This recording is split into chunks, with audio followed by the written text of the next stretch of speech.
एक बार गौतम बुद्ध किसी गांव से गुजर रहे थे।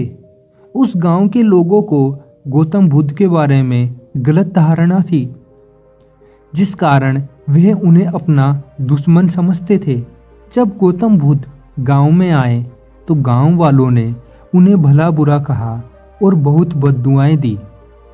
गौतम बुद्ध गांव वालों की बातें शांति से सुनने लगे और जब गांव वाले बोलते बोलते थक गए तो फिर उसके बाद बुद्ध ने बोलना शुरू किया और उन्होंने कहा, अगर आप सभी की बातें समाप्त हो गई हैं तो मैं आप सभी को प्रणाम करता हूँ और यहाँ से प्रस्थान करता हूँ।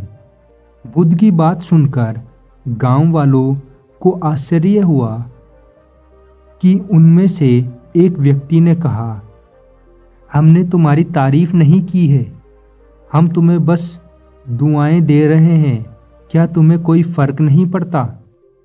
बुद्ध ने कहा, जाओ, मैं आपकी गालियां नहीं लेता। आपके द्वारा गालियां देने से क्या होता है? जब तक मैं गालियां स्वीकार नहीं करता, आपका कोई परिणाम नहीं होगा। कुछ दिन पहले एक व्यक्ति ने मुझे कुछ उपहार दिया था, लेकिन मैंने उस उपहार को लेने से मना कर दिया, तो वह व्यक्ति उपहार को वापस ले गया। जब मैं लूँगा ही नहीं तो कोई मुझे कैसे दे पाएगा? बुद्ध ने बड़े आदर सम्मान से पूछा, अगर मैंने उपहार नहीं लिया तो उपहार देने वाले व्यक्ति ने क्या किया होगा? भीड़ में से किसी ने कहा, उपहार को व्यक्ति ने अपने पास ही रख लिया होगा। बुद्ध ने कहा, मुझे आप सब पर बड़ी दया आती है क्योंकि मैं आपकी इन गालियों के लिए असमर्थ हूँ, इसलिए आपकी यह गालियाँ आप खुद ही रख लीजिए। बुद्ध की यह बात सुनकर वे सभी आश्चर्य में पड़ गए और इस बात को सोचने लगे कि यह हमने क्या कर दिया है। इसलिए जीवन में अगर कोई आपको भला बुरा कहे तो उसकी बातों पर ध्यान मत दीजिए और अपने कर्मों पर ध्यान दीजिए।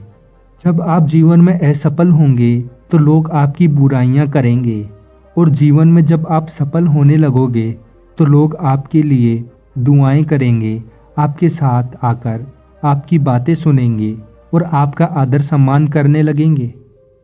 तो तभी भी उन लोगों पर दया मत दिखाना और अभी भी इन लोगों के बारे में मत सोचिए। बस अपने कर्मों पर ध्यान दीजिए और सोचिए कि आप कैसे अपने जीवन को और बेहतर बना सकते हैं। बुद्ध ने तो हमें सिखा दिया कि लोगों पर ध्यान नहीं देना चाहिए, चाहे वे कुछ भी कहें, हमें अपने कर्मों पर ध्यान देना चाहिए।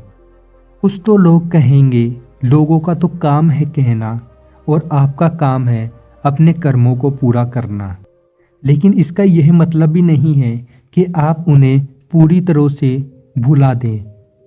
आप उनकी बातें सुनिए और उनमें से जो आपकी अगर गलतियां हैं या आप में कुछ बुराइयां हैं जो उन्होंने बताई हैं तो आप उन्हें सुधारने की कोशिश कीजिए। लेकिन अगर वह आपको बिन बात में गालियां दे रहे हैं और बिना गलती के भी आपको डांट रहे हैं तो ऐसे में उन पर ध्यान मत दीजिए।